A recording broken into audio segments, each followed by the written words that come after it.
استغفراللہ العظیم استغفراللہ العظیم استغفراللہ العظیم۔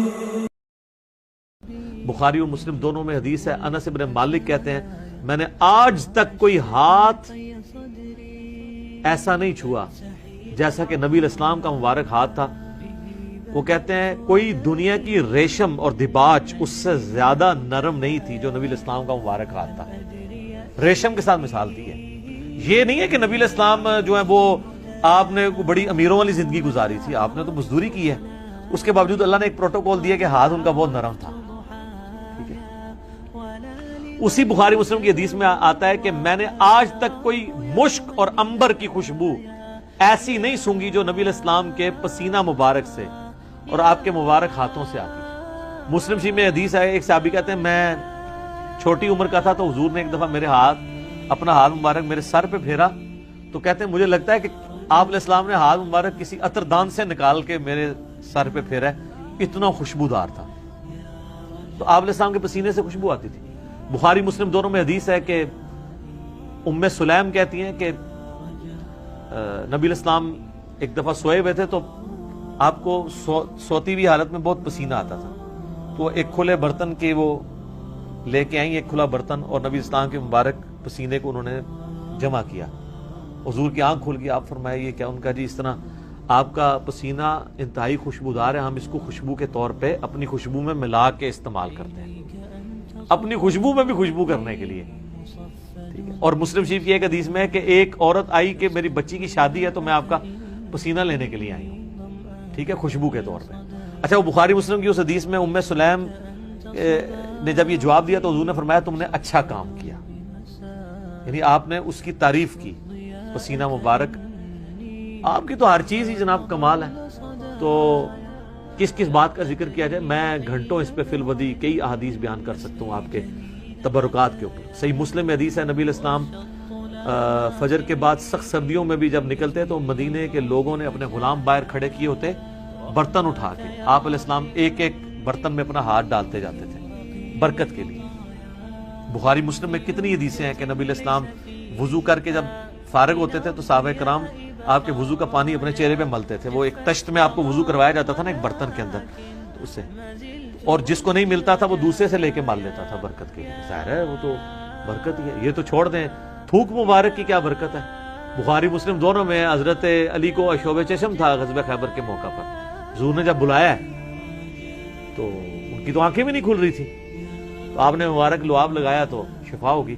عشوب چشم ایک وائرل ڈیزیز ہے سر، میں اس کو بھگت رہا ہوں، 2016 میں بھی تھی، آج 2020 ہو گئے، میری آنکھیں دوبارہ ریکور نہیں اس طرح ہو سکی، تو ایک لمحے میں جناب عشوب چشم ختم ہو جائے، کیا ہی بات ہے۔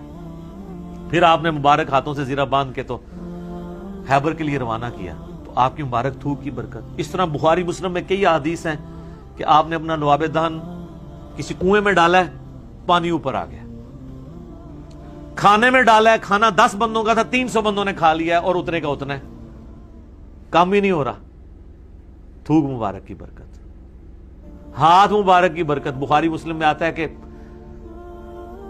صلح حدیبیہ کے موقع پر سارے لوگوں سے پانی تھوڑا تھوڑا جمع کر کے ایک کٹورا جمع ہوا، نبی علیہ السلام نے اپنا ہاتھ اس میں رکھا، اس میں سے پانی کے چشمے نکلے، 1500 صحابہ نے، جابر بن عبداللہ کہتے ہیں، وضو کیا، پانی پیا، جانوروں کو پلا لیا اور اپنے مشکیزیں بھی بھر لی۔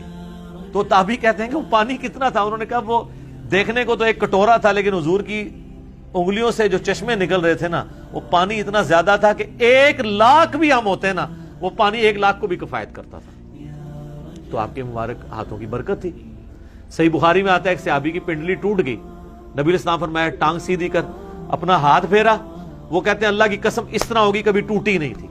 حالانکہ سر پنڈلی ٹوٹ جائے نا، اس کا کیورنگ پیریڈ 6 سے 8 ہفتے ہے اور سالوں اس کی احتیاط چلتی ہے، آپ دوبارہ نہیں وہ باندھ سکتے، اور صحابی کہتے ہیں مجھے یاد بھی نہیں ٹوٹی تھی، معجزہ۔ بخاری مسلم میں آتا ہے کہ ایک شخص نے جمعے کے خطبے کے دوران کہا یا رسول اللہ مویشی علاقوں کے دعا کریں بارش کے لیے، دعا کی، اسی ٹائم بارش شروع ہوئی، اگلے جمعے تک جاری رہی، اگلے جمعے وہی بندہ کھڑا ہو گیا، کہ ہمارے گھر جو ہیں وہ اب پانی ان میں ٹپکنے لگا ہے. آپ بس یہ دعا کریں کہ زمینوں پہ سائڈ پہ ہو, گھروں پہ نہ ہو. تو بخاری مسلم کے الفاظ ہیں, آپ نے یوں انگلی سے بادلوں کو اشارے کیے. سر اب جن صحابہ نے یہ منظر دیکھا ہوا تھا, صحیح بخاری میں آتا ہے, ابن مسعود کہتے ہیں ہم حضور کے ساتھ کھانا کھاتے تھے, ہم اس کھانے کے نوالوں میں سے تسبیح کی آواز سنتے تھے. یہ تو برکات آپ کی تھی. جابر بن عبداللہ کہتے ہیں, مسلم شریف میں حدیث ہے کہ ایک سفر کے دوران حضور نے مجھے کہا ان دو درختوں کو کہو کہ اللہ کے نبی کہہ رہے ہیں مل جاؤ, میں نے رفع حاجت کرنی ہے. وہ جڑوں سمیت اکھڑ کے اکٹھے ہوئے. کہتے ہیں میں نے حضور کو پانی دیا, آپ سنجا کر کے فارغ ہوئے, آپ نے یوں انگلی سے اشارہ کیا, واپس اپنی جگہ پہ چلے گئے. یہ چیز صحابہ کرام کے ایمان کو بڑے اوپر کے لیول پہ لے جاتی تھی. اور یہ تو نبی الاسلام کے ڈائریکٹ تبرکات ہیں. آپ کے بال مبارک جو آپ سے ٹوٹ کے الگ ہو چکے ہیں, ان کی برکات بھی آپ سنیں. صحیح بخاری میں آتا ہے کہ ام سلمہ نے حضور کے چند بال نکالے ایک ڈبیا میں سے, صحابہ ملاقات کے لیے گئے ام المومنین سے, ان کا یہ حضور کے بال ہیں, اور جب بھی کوئی بیمار ہوتا ہے تو محلے میں سے مجھے پانی کا برتن بھیج دیتا ہے, ہم اس میں گھول کے دیتے ہیں, شفا ہو جاتی ہے. حضور کی وفات کے بعد. اور بال مبارک تو پھر بھی جسم کا حصہ ہے, کرتا مبارک تو جسم کا حصہ بھی نہیں ہے, یہ تو الگ سے ایک چیز ہے نا. صحیح مسلم میں ہے کہ سروانی تیالسی جبہ اسما ابن بنت ابی بکر نے حضرت عائشہ کی بڑی بہن نے نکالا اور کہا یہ رسول اللہ کا کرتا ہے, جس کے اوپر یہاں پہ گوٹ بھی لگی ہوئی تھی, کالے کلر کا تھا. بائی چانس آج میں نے بھی کالا کپڑے پہنے, یہ سنت ہے. تو وہ کہتی ہیں کہ حضرت عائشہ کی وفات کے وقت میں نے اپنی بہن سے یہ کرتا لے لیا اور حضور اسے پہنتے تھے, اور ہم اس کا دھون مریضوں کو شفا کے لیے دیتے ہیں. یہ ساری آپ کی برکات ہے. آپ علیہ السلام ایز اے اسپیشیز انسان ضرور تھے, مرتبے میں اور کوالٹیز میں کوئی انسان ان کے برابر نہیں تھا. بخاری مسلم میں آتا ہے کہ آپ علیہ السلام پیٹھ کے پیچھے بھی دیکھ لیتے تھے. آپ نے فرمایا, بخاری مسلم کے الفاظ ہیں کہ اپنی صفیں سیدھی رکھا کرو اور نماز خشوع و خضوع سے پڑھا کرو, اللہ کی قسم میں اپنے پیٹھ کے پیچھے سے بھی تمہیں دیکھ رہا ہوتا ہوں. یعنی حضور علیہ السلام کو پیچھے بھی نظر آتا تھا آنکھ کے بغیر. یہ معجزہ ہے, یہ اللہ نے آپ کی اسپیشل پروٹیکشن کی ہوئی تھی. آپ پہ وہ پیچھے سے بھی حملہ نہیں کر سکتا تھا, آپ ہر طرف 360 ڈگری کا آپ کو ویژن ہر وقت نظر آتا تھا. یہ آپ کا معجزہ تھا.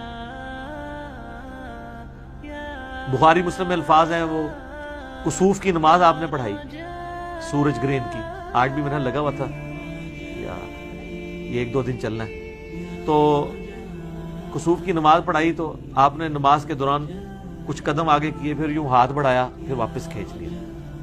صحابہ نے کہا یا رسول آج آپ کو ایک عمل ایسا کرتے دیکھیں جو پہلے نہیں کرتے دیکھا. آپ فرمایا کہ میں نے جب نگاہ اٹھائی تو میں نے جنت دیکھ لی, جنت 7 آسمانوں کے اوپر, اور اس میں نے انگوروں کا ایک گوشہ دیکھا. میں نے ارادہ کیا تمہارے لیے توڑ لوں, پھر تم کھاتے ہی رہتے, کیونکہ جنت کو فنا نہیں ہے. وہ اگر گوشہ نیچے آ جاتا نا اسی بھی کھا رہے ہوتے. جی جنت کو موت نہیں ہے. جنت میں آپ جب کھائیں گے, کھا کے فارغ ہوں گے, پھر وہاں ایک گوشہ اور لگ جائے گا. جنت کو چھوڑ دیں. بخاری مسلم میں آتا ہے حضرت ابو ہریرہ کو حضور نے وہ ایک تھیلی میں کھجوریں دی تھی, پوری زندگی کھاتے رہتے تھے. وہ ایک دفعہ ان سے پھر الٹ گئی تو اس کے بعد وہ ہوا, جب تک وہ کھاتے رہے. ٹھیک ہے نا. تو آپ علیہ السلام اب آپ دیکھیں کہ نگاہ کہاں پہنچی ہے, جنت میں, ہاتھ بھی پہنچ رہے ہیں. تو یہ جو لوگ بعض اوقات گستاخی کرتے ہوئے کہتے ہیں نبی کے بھی 2 ہاتھ, ہمارے بھی 2 ہاتھ, اس طریقے سے کبھی بھی کسی صحابی نے توحید نہیں بیان کی ہے. یہ نان سینس اپروچ ہے. آپ ایک بات طریقے سے بیان کریں جو حدیث میں آئی ہے کہ میں بھی ایک انسان ہوں, اللہ کا قاصد قریب ہے, میرے پاس آئے موت کا فرشتہ اور میں بھی چلا جاؤں, جو غدیر خم کے شروع میں آتی ہے. اس طریقے سیدہ صاحب کی حدیثیں جو بخاری مسلم میں آتی ہیں, میں بھی ایک انسان ہوں, جس طرح تم بھولتے ہو میں بھی بھول جاتا ہوں. اب یہ الفاظ استعمال کریں. باقی آپ علیہ السلام کی جو کوالٹیز اللہ نے آپ کو دی ہیں وہ اتنی ایکسٹرا آرڈنری ہیں. آپ کی ایک ایک چیز کو اگر کنسیڈر کیا جائے نا تو اس پہ گھنٹوں بولا جا سکتا ہے. جسے شوق ہونا, یہ مشکات المصابیح کی 3ری جلد میں نبی علیہ السلام کے معجزات کا چیپٹر پڑھ کے دیکھیں تو پتہ چل جائے گا کہ آپ صلی اللہ علیہ وآلہ وسلم کو اللہ تعالیٰ نے کیا کیا کوالٹیز دی ہیں جو فزیکلی لوگوں نے آبزرو کی. اللهم صل على محمد وعلى آل محمد كما صليت على إبراهيم وعلى آل إبراهيم إنك حميد مجيد